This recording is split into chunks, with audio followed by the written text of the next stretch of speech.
7वें अध्याय के अंदर सूत जी ने शौनकादि ऋषियों से कहा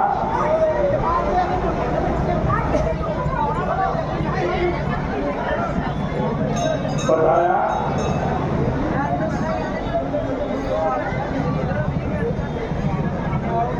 कि अनेक ऋषि मुनि हुए और उन्होंने पुराण संहिता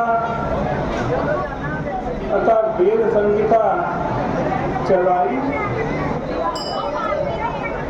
पुराणों में सर्ग, विसर्ग, वृत्ति, रक्षा, मनवंतर, वंश, वंशानुचरित, लय, हेतु और आश्रय, इन 10 वस्तुओं का वर्णन है। दूसरे स्कंद में इनका वर्णन बहुत ढंग से आ चुका है, लेकिन ये 10 लक्षण बड़े पुराण में ही होते हैं। छोटे पुराणों में 5 लक्षण होते हैं। उसमें ईश्वर से महदादि तत्वों की सृष्टि कैसे होती है, इस वर्णन को सर्ग कहते हैं। और ईश्वर से ही प्राणियों की सृष्टि कर्मानुसार कैसे होती है, उसे विसर्ग कहते हैं। इसके बाद वृत्ति, रक्षा, मनवंतर, वंश, वंशानुचरित आदि का वर्णन है।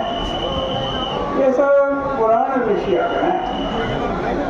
असल में जितनी भी अवस्थाएं हैं ये सब संसार में होती हैं।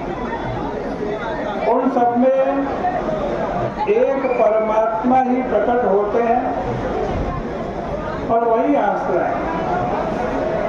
जैसे घटादि में मिट्टी है, वैसे ही संपूर्ण सृष्टि में मिट्टी है। पुराण 18 होते हैं, उनमें ब्राह्म, पद्म, वैष्णव, शैव, लिंग आदि पुराण प्रमुख हैं। इस प्रकार सूत जी ने बताया कि किस प्रकार शाखाओं और पुराणों का प्रणयन होता है। इस प्रकार से श्रीमद् भागवत जी का ये 7वां 12वें स्कंद का 7वां अध्याय पूर्ण होता है। 8वें अध्याय में शौनक जी ने यह प्रश्न किया कि सूत जी, लोग कहते हैं कि मार्कंडेय जी बड़े दयालु थे, कल्पांत में भी शेष रह गए, परंतु जिस कल्प में वे हुए उस कल्प में तो अभी कोई प्रलय नहीं है। वे तो हमारी वंश के ऋषि हैं। ऐसी स्थिति में उन्हें प्रलय उन्होंने कैसे देखा, इस विषय में हमको शंका है। इसका निवारण कीजिए। सूत जी ने बताया कि मार्कंडेय बड़े निष्ठिक ब्रह्मचारी थे। उन्होंने भगवान की आराधना की। वे तपस्या, स्वाध्याय आदि से युक्त रहे।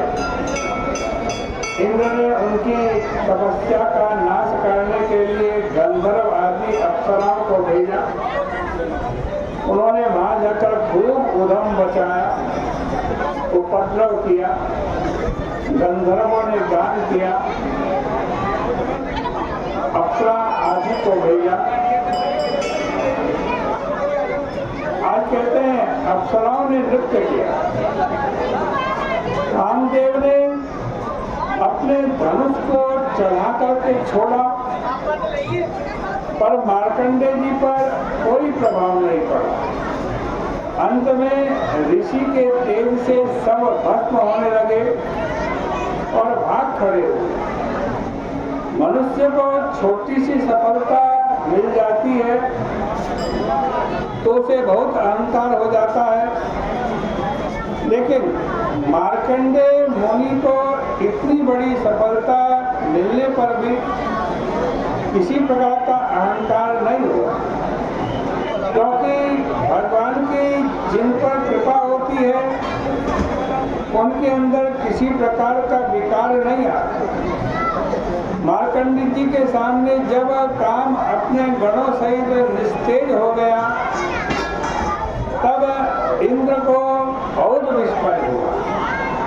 तब अब नर नारायण ऋषि मार्कंडेय जी के पास आए।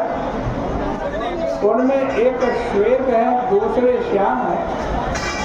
दोनों की आंखें बड़ी बड़ी है।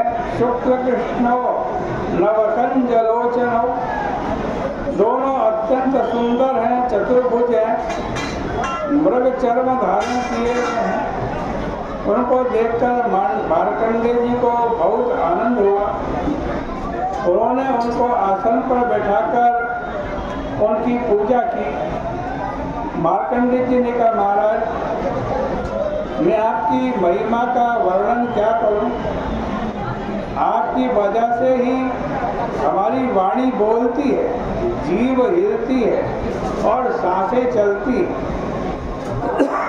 यद्दर्शनम निगम आत्मरह प्रकाशम, आपके दर्शनों से आपके स्वरूप का ज्ञान हो जाता है।